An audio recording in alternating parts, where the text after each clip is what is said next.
Magandang araw mga kaibigan.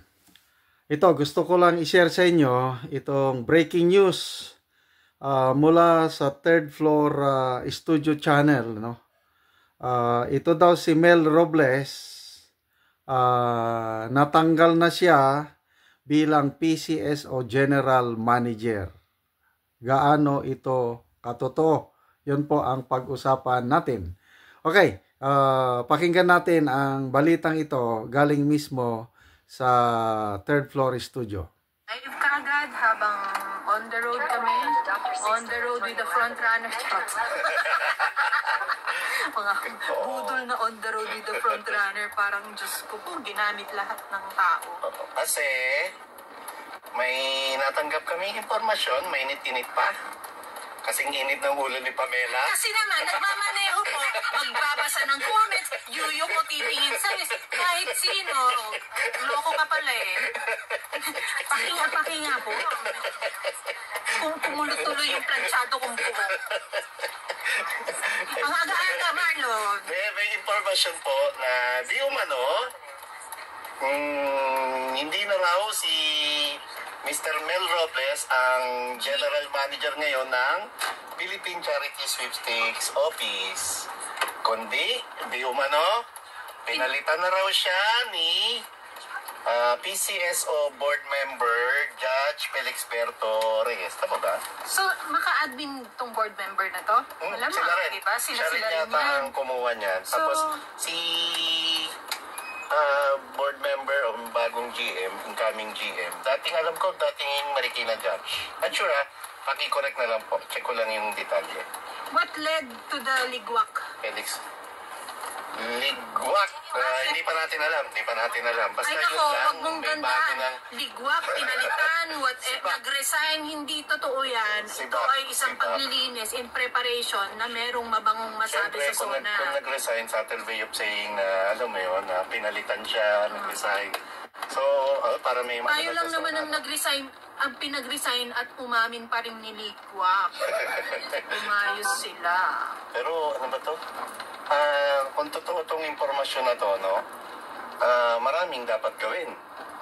Una, ibigay sa publiko kung ano ang dahilan, bakit biglang-bigla tinanggal or meron ng bagong PCSO GM. Dahil nga ni Ligwak.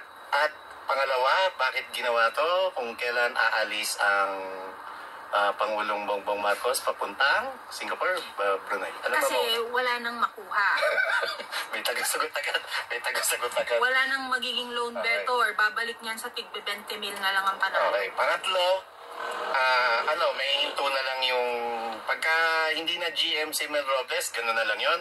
Wala na mangyayaring investigasyon tungkol dun sa sunod-sunod na panalo ng mga loan debtor sa loto. Paano may imbestiga tao din nila ang COA? Uy, sino ba yun? Sino yung nagsasalita?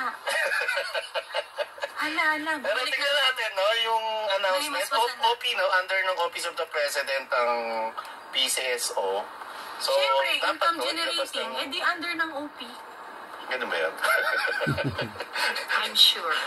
Ano ba to? Hindi. So, tingnan natin kung ilalabas tong palitan kuno sa PCSO ng kung maglalabas din ng statement dito ang PCO naman or itatago ba nila sa publiko to? Sabi ni Arbil, too late na palitan na dahil nasimot na ang pera. Tomo.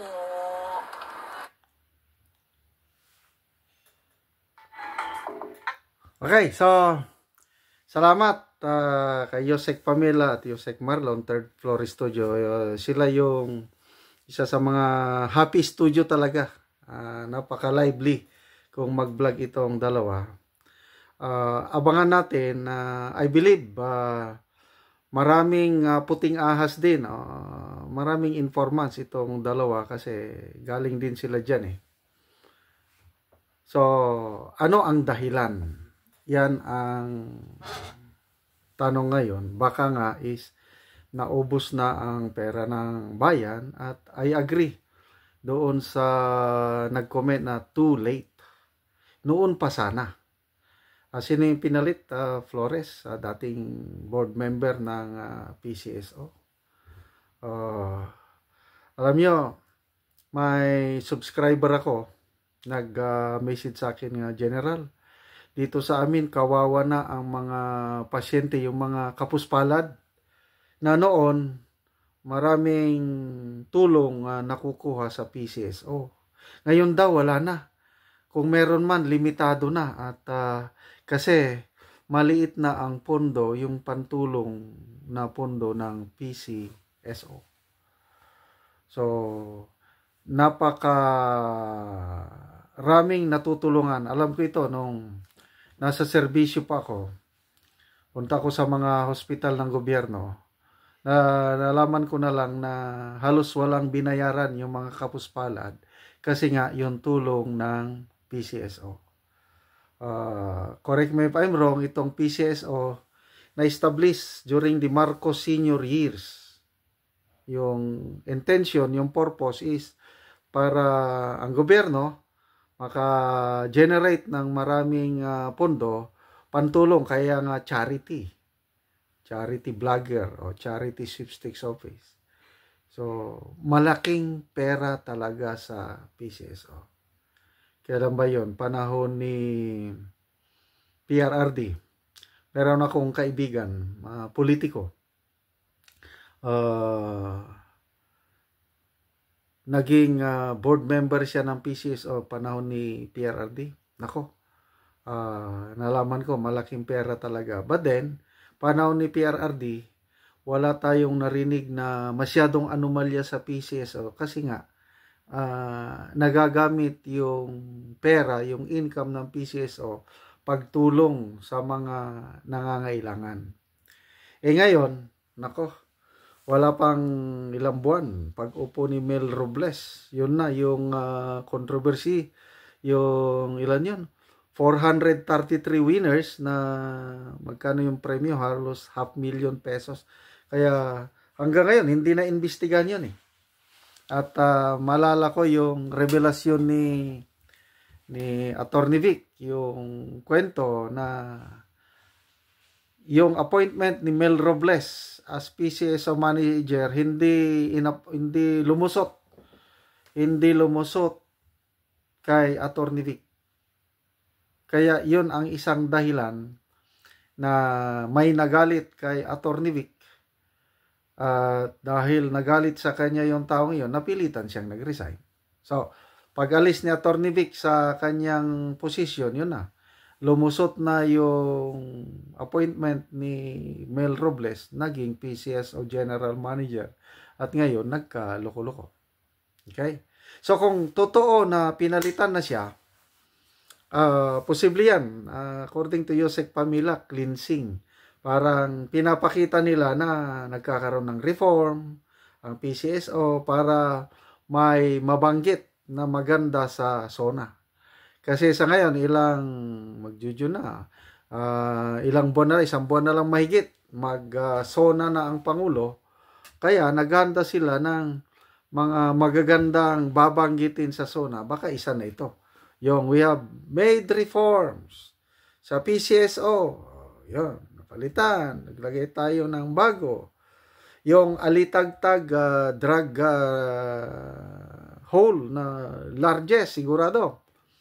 Babanggitin yan sa SONA, yung dati 2 tons hanggang nung nabuking sila na halos kwento-kwento lang yun, na naging 1.4 tons na lang. Na ngayon, kaduda-duda, halos wala pang nakakasuhan yung So, ayan, mga pang SONA ito.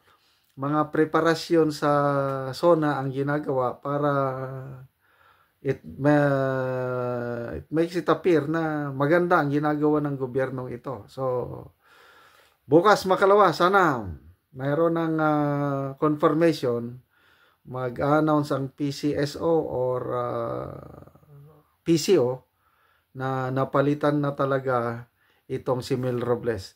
Good news yan kung napalitan at sana ang ipinalit yung matino na, yung talagang sundin niya yung charter ng PCSO na fair lang ang labanan, wala yung pabor-pabor at gagamitin yung income ng PCSO pagtulong sa mga nangangailangan kasi marami talagang matutulungan ng PCSO kung gawin lang nila ng tama. So, salamat, Third Floor Studio, Yusek Pamela and Yusek Marlon. Ituloy nyo lang po yung ganyang pagbabalita.